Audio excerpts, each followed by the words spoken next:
Hi hello namaste welcome back to our channel. AP EAMCET బైపీసీకి సంబంధించి counselling detail notification release చేశారు. ఎవరెవరు ఆన్లైన్లో అప్లికేషన్ చేసుకోవాలి, దాని తర్వాత నెక్స్ట్ ప్రాసెస్ ఏంటి, ఆ తర్వాత మనకి కౌన్సిలింగ్ ఎప్పుడు కంప్లీట్ అయిపోతుంది, ఇంపార్టెంట్ రెడీ చేసుకోవాల్సిన డాక్యుమెంట్స్ ఏంటనేది కంప్లీట్ వివరాలు ఈ వీడియోలో ఎక్స్ప్లెయిన్ చేస్తాను.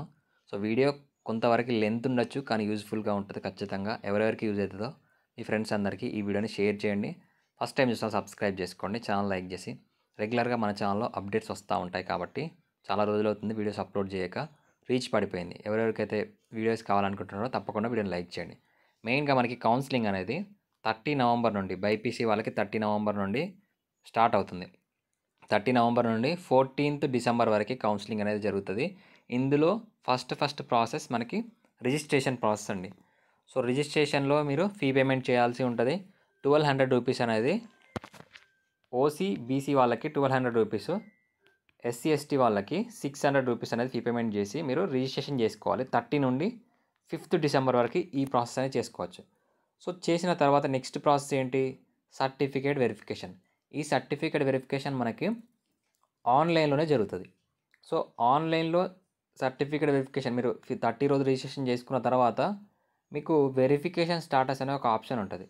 ఆ వెరిఫికేషన్ స్టాటస్లో మీకు 2nd డిసెంబర్ నుంచి 6th డిసెంబర్ వరకు సర్టిఫికేట్ వెరిఫికేషన్ అనేది స్టార్ట్ అవుతుంది.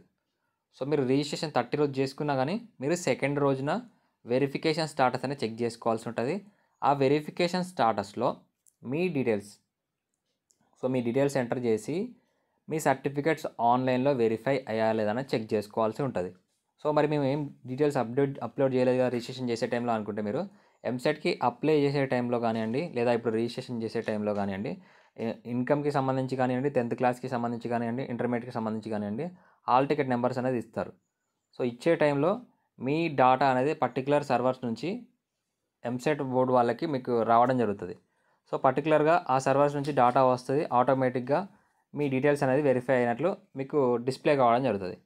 సో మీ డీటెయిల్స్ డిస్ప్లే అయిన తర్వాత మీ డీటెయిల్స్ అన్నీ కరెక్ట్గా ఉన్నాయా లేదా అని మీరు చెక్ చేసుకోవాల్సి ఉంటుంది. ఏమైనా డీటెయిల్స్ మిస్టేక్ ఉంటే మీ దగ్గరలో ఉన్న హెల్ప్ లైన్ సెంటర్స్కి వెళ్ళి వాటిని అప్డేట్ చేసుకోవచ్చు. సో 2nd డిసెంబర్ నుంచి 6th డిసెంబర్ వరకు ఈ ప్రాసెస్ ఉంటుంది. దీని తర్వాత మనకి next process web options process ఉంటుంది. అది 3rd డిసెంబర్ నుంచి 7th డిసెంబర్ వరకు వెబ్ ఆప్షన్స్ ఇవ్వాల్సి ఉంటుంది. ఎవరి సర్టిఫికేట్స్ అయితే కంప్లీట్గా వెరిఫై అయ్యాయో, డీటెయిల్స్ అన్నీ కరెక్ట్గా ఉన్నాయో వాళ్ళు మాత్రమే వెబ్ ఆప్షన్స్కి వెళ్ళాల్సి ఉంటుంది. సో మిగతా వాళ్ళు మీ సర్టిఫికేట్స్ వెరిఫికేషన్ కోసం హెల్ప్ లైన్ సెంటర్స్కి కానివ్వండి, లేదా ఆన్లైన్లో అప్లోడ్ అనే ఆప్షన్ కూడా ఇస్తారు. ఆ అప్లోడ్కి వెళ్ళి మీ డీటెయిల్స్ అప్డేట్ చేసుకోవచ్చు. సో వెబ్ ఆప్షన్స్ ఎంటర్ చేసే టైంలో, అంటే ఈలోపే మీకు సంబంధించి మీ ర్యాంక్ని బేస్ చేసుకొని ఏమేమి కాలేజెస్ వస్తాయి మీ డిస్టిక్లో, మీ దగ్గరలో ఉన్న డిస్టిక్లో కానివ్వండి, అలాగే ఏమేమి కాలేజెస్ ఉన్నాయి, ఏమేమి కోర్సెస్ వచ్చే అవకాశం ఉందనేది తెలుసుకోవాల్సి ఉంటుంది. డైరెక్ట్గా అదే రోజు వెబ్ ఆప్షన్స్ ఇస్తాను, ఒకటే కాలేజ్ ఇస్తాను, 2 కాలేజీలు ఇస్తాను, 3 కాలేజీలు ఇస్తాను, నా ర్యాంక్కి ఈ కాలేజ్ ఖచ్చితంగా వస్తుంది ప్రీవియస్ ఇయర్ డాటాని బేస్ చేసుకుని అంటే మాత్రం మీరు సీట్ లాస్ అయ్యే అవకాశం ఉంటుంది.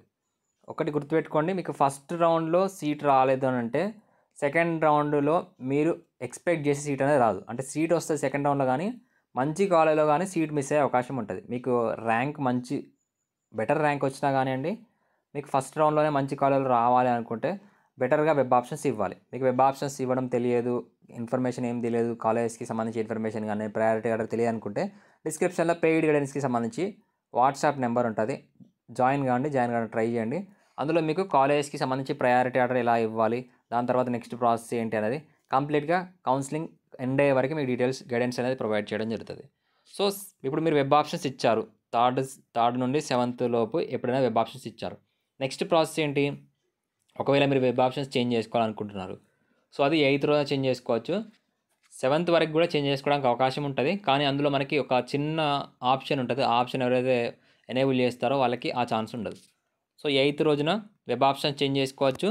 మనకి 11th రోజున, సో వెబ్ ఆప్షన్స్ ఇచ్చిన తర్వాత seat allotment process 11th December రోజున సీట్ అలాట్మెంట్స్ రిలీజ్ అవుతాయి. సో ఏ కాల్లో సీట్ వచ్చింది, మీకు సీట్ వచ్చిందా రాలేదా, వచ్చిన తర్వాత నెక్స్ట్ ప్రాసెస్ ఏం చేయాలి, ఫీజు ఎంత కట్టాలి, ఎక్కడ నెక్స్ట్ సర్టిఫికేట్స్ ఏమైనా తీసుకొని వెళ్ళాలా, వీటన్నిటికి సంబంధించి 11th నుంచి ప్రాసెస్ స్టార్ట్ అవుతుంది. 11th నుండి 14th డిసెంబర్ వరకు మీరు సెల్ఫ్ రిపోర్టింగ్ అంటే వెబ్సైట్లో సెల్ఫ్ రిపోర్టింగ్ అనే ఒక ఆప్షన్ ఉంటుంది. దాన్ని క్లిక్ చేసి అంటే సీట్ వచ్చిన వాళ్ళు ఈ సెల్ఫ్ రిపోర్ట్ చేయాలి. నెక్స్ట్ రిపోర్టింగ్ ఎట్ కాలేజ్ అని ఉంటుంది. సో మీరు ఈ రిపోర్ట్ చేసిన వాళ్ళు కాలేజీకి వెళ్ళి కూడా రిపోర్ట్ చేయాల్సి ఉంటుంది. సో ఆ ప్రాసెస్ అనేది 11th నుండి 14th నవంబర్ వరకు జరుగుతుంది.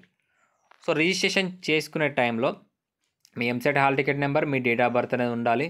ఆ ఎంసెట్ హాల్ టికెట్ ఆ డీటెయిల్స్ ఎంటర్ చేసి ఓసీ బీసీ వాళ్ళకి 1200 రూపీస్ ఫీ పేమెంట్ అనేది చేయాలి ఫస్ట్ రిజిస్ట్రేషన్ చేసే టైంలో.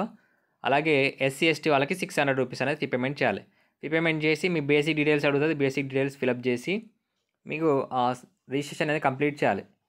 సో కంప్లీట్ చేసిన తర్వాత మనకి నెక్స్ట్ ప్రాసెస్ ఏమని చెప్పాము, వెరిఫికేషన్ స్టాటస్ అని చెప్పాము. సో సర్టిఫికేట్ వెరిఫికేషన్కి సంబంధించి ఆన్లైన్లో సర్టిఫికేట్ వెరిఫై అయ్యే వరకు వెయిట్ చేయాలి. అందులో డీటెయిల్స్ ఏమైనా మిస్టేక్స్ ఉంటే మీరు హెల్ప్ లైన్ సెంటర్కి వెళ్ళొచ్చు. లేదు అని అంటే ఇంటి దగ్గర నుండే మీ సర్టిఫికేట్ రీఅప్లోడ్ చేయొచ్చు. అక్కడికి వెళ్ళాల్సిన పని లేకుండా సర్టిఫికేట్ రీఅప్లోడ్ అనే ఆప్షన్ ఇస్తారు. ఆ ఆప్షన్ ఇచ్చినప్పుడు మీ సర్టిఫికేట్స్ ఏమేమి పెండింగ్లో ఉన్నాయో వాళ్ళకి చూపిస్తుంది. ఆ సర్టిఫికేట్ అనేది మళ్ళీ మీరు రీఅప్లోడ్ చేస్తే మీకు వితిన్ 24 అవర్స్లో మీ డీటెయిల్స్ అనేది వాళ్ళు వెరిఫై చేసి మీకు ఎలిజిబిలిటీ అంటే you are eligible for exercising web options అని ఇస్తారు. సో ఎవరి సర్టిఫికేట్స్ అయితే ఆన్లైన్లో వెరిఫై అవుతాయో వాళ్ళకి candidate is eligible for exercising options అని ఇస్తారు. ఎక్సర్సైజింగ్ ఆప్షన్ అంటే మీరు వెబ్ ఆప్షన్స్ పెట్టుకోవచ్చు, మీ డీటెయిల్స్ దాన్ని వెరిఫై అయిపోయాయి. లేదు మీకు candidate is not eligible are candidate certificate verification is under in progress అని మీకు ఇలా వచ్చిందనుకోండి, సో మీరు డైరెక్ట్గా వెయిట్ చేయాల్సి ఉంటుంది. అంటే వెరిఫికేషన్ ఎలిజిబుల్ అని వచ్చే వరకు మీరు వెయిట్ చేయాల్సి ఉంటుంది. సో ఇది యాక్చువల్ ప్రాసెస్. మరి డాక్యుమెంట్స్ ఏమేమి కావాలి ఇక్కడ మీరు హెల్ప్ లైన్ సెంటర్కి వెళ్ళాల్సిన పని అయితే లేదు. పర్టికులర్గా నేను ఇది చేంజ్ చేసుకోవాలి, మొబైల్ నెంబర్ కానీ ఇది అప్డేట్ చేసుకోవాలి, హెల్ప్ లైన్ సెంటర్లో కావట్లేదు అన్న సిచ్యువేషన్లో మాత్రమే మీ దగ్గరలో ఉన్న హెల్ప్ లైన్ సెంటర్కి వెళ్ళాల్సి ఉంటుంది. ఇంకొకటి మెయిన్గా ఏంటి అంటే స్పెషల్ కేటగిరీ ఎన్సీసీ కానీ, స్కౌట్స్ కానీ, గైడ్ కానీ, స్పోర్ట్స్ కానీ, గేమ్స్ కానీ, ఆంగ్లో ఇండియన్స్ కానీ వీళ్ళకి సంబంధించి సర్టిఫికేట్ వెరిఫికేషన్ అనేది ఆఫ్లైన్లో జరుగుతుంది. అంటే ఆన్లైన్లో డాక్యుమెంట్స్ అప్లోడ్ చేయాలి, మళ్ళీ ఆఫ్లైన్ వెరిఫికేషన్కి వెళ్ళాలి. ఇక్కడ ఫస్ట్ ర్యాంక్ నుంచి ఏ ర్యాంక్ వరకు ఎప్పుడు వెళ్ళాలి, ఏ రోజున వెళ్ళాలని ఇక్కడ ఇచ్చారు. 5th 6th డేట్ రోజున మీకు వెళ్ళాల్సి ఉంటుంది. ఎక్కడికి వెళ్ళాలి అంటే గవర్నమెంట్ పాలిటెక్నిక్ కాలేజ్ విజయవాడకి వెళ్ళాల్సి ఉంటుంది. సో ఎవరు స్పెషల్ కేటగిరీ వాళ్ళు మాత్రమే. మిగతా వాళ్ళు మీ దగ్గరలో హెల్ప్ లైన్ సెంటర్స్, ఇక్కడ మనకి హెల్ప్ లైన్ సెంటర్కి సంబంధించి లిస్ట్ ఇచ్చాను నేను. సో ఓవరాల్గా 14 కాలేజెస్ ఉన్నాయి.